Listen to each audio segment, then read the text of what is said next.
All right. Hi, everybody, and welcome to Fox 9 Sports Now. I'm Jim Rich.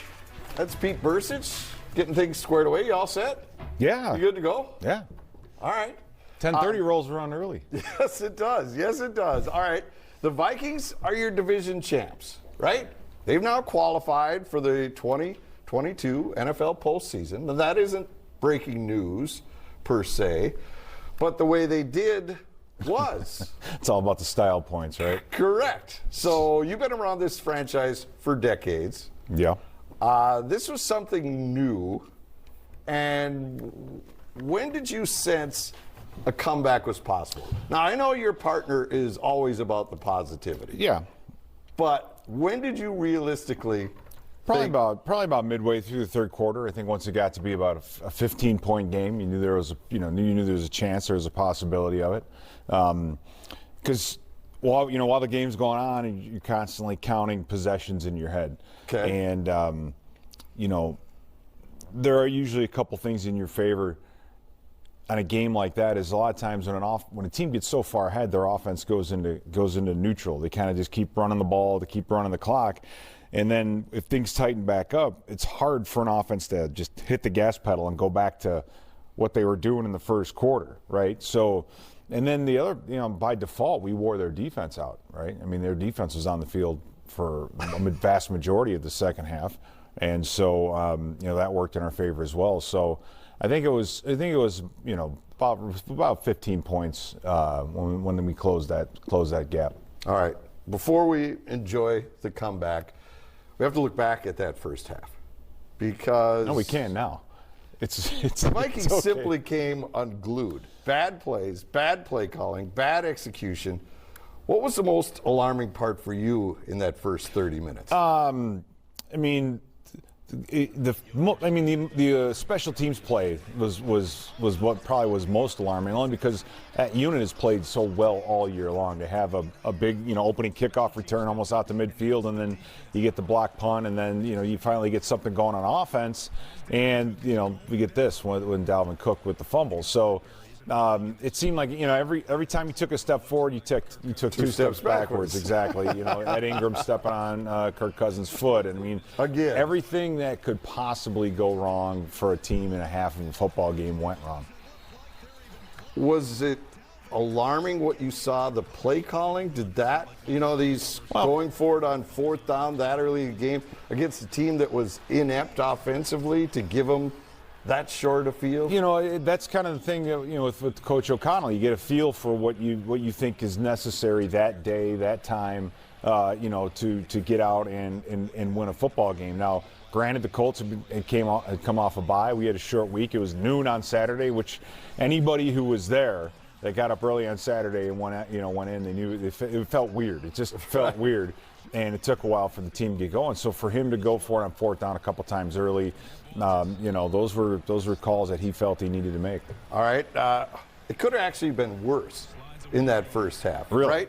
Well, the Vikings' much maligned defense, right? Well, they held them to field goals, is what I'm getting at here, right? They made several stands in that first half, and of course, they locked it all down in the second half to set the offense up for that historic rally.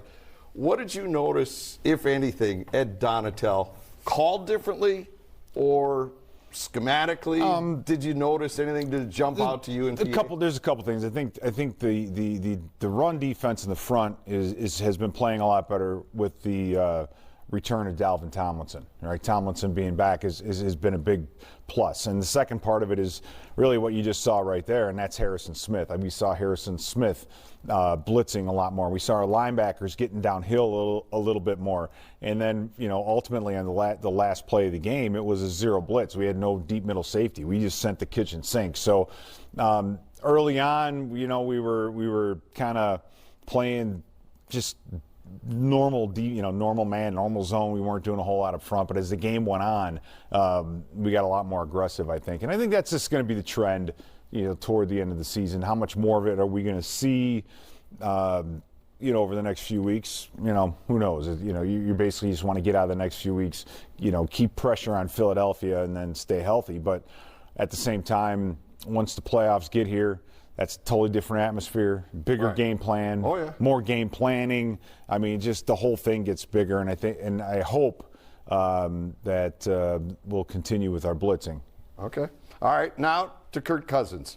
Can we finally put to rest that he is not a quarterback that can deliver in crunch time? Wait, you're saying he's not a quarterback that can deliver? That's what the tag was, right? We're putting that to bed. That's what I'm trying to say. We're putting to bed. He only had 460 yards, 4 TDs just in the second half alone, and that is believed to be a modern-day NFL record.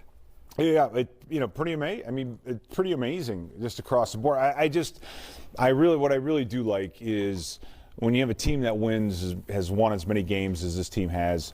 It seems like there's always a different week where a different person takes over, and in this case, it was KJ Osborne. I think KJ Osborne early on, in the second quarter and into the third quarter, big catch that he made right there on a play that he really adjusted his route.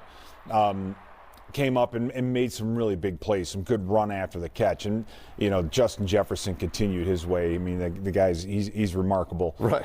And then obviously Dalvin Cook and that screen, the screen pass here, and just him reading everything in front of him, getting that foot down, getting into the open, and then just refusing to go down before he got into the end zone. So, those are the plays that I think really are a shot in the arm to the entire team, to everybody that's watching the game for sure. Right. All right. Now, to give you an idea just how amazing the feat was by the Vikings, I want you to check out the post-game interview. Maybe you've seen it already, but it was done by Tom Pelissero, NFL Network, when he tells Kirk he just set the NFL record for the biggest rally. Kirk, no team had ever come back from 33 points down and won a game until today. How did you pull off the biggest comeback in NFL history? We just pulled off the biggest comeback in NFL history. Okay, I need a second, Tom. I mean, that shows you how stunned he was at what we did. I need a minute, Tom. Well, and that's one of those things where at halftime, I know, walking through the press box, I bumped into Bob Hagan, and Bob Hagan mentioned to me, he said that, if we come back, it's going to be biggest comeback in the history of the NFL. And he's like, but he makes make sure you double check it and everything. And we kind of looked at each other and just kind of giggled because it's like, all right, yeah, right, okay, we're going to get to that.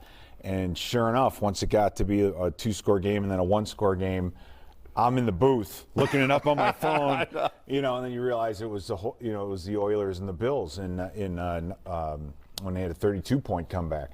And so I don't think very many people are aware of it. That's not something that. Well, no, you don't go into a game thinking, "Oh, we're down 30." Well, no, we got a shot at a record here. But there are a lot. I mean, there are a lot of records per se that you keep track of all the time. Keep a track of Justin Jefferson needing 108 yards to pass Stefan Diggs and those kinds of things. But for something, and I think it's great. Everybody who was there. Paul Allen and I talked about it, and Paul's talked about it a lot.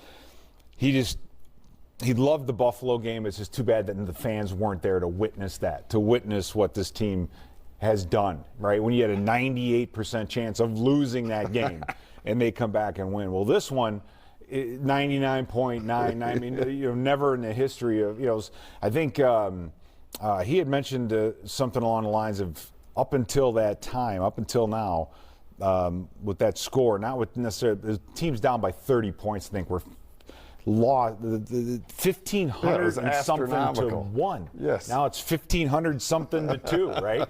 So, but it was great for the fans to be able to witness that, and for those who stayed, congratulations, and I hope you enjoyed it. All right. Now the Vikings, they had some bad calls. Now we can laugh about it and say whatever, but. They had 2 yesterday that cost them points, 2 touchdowns called back.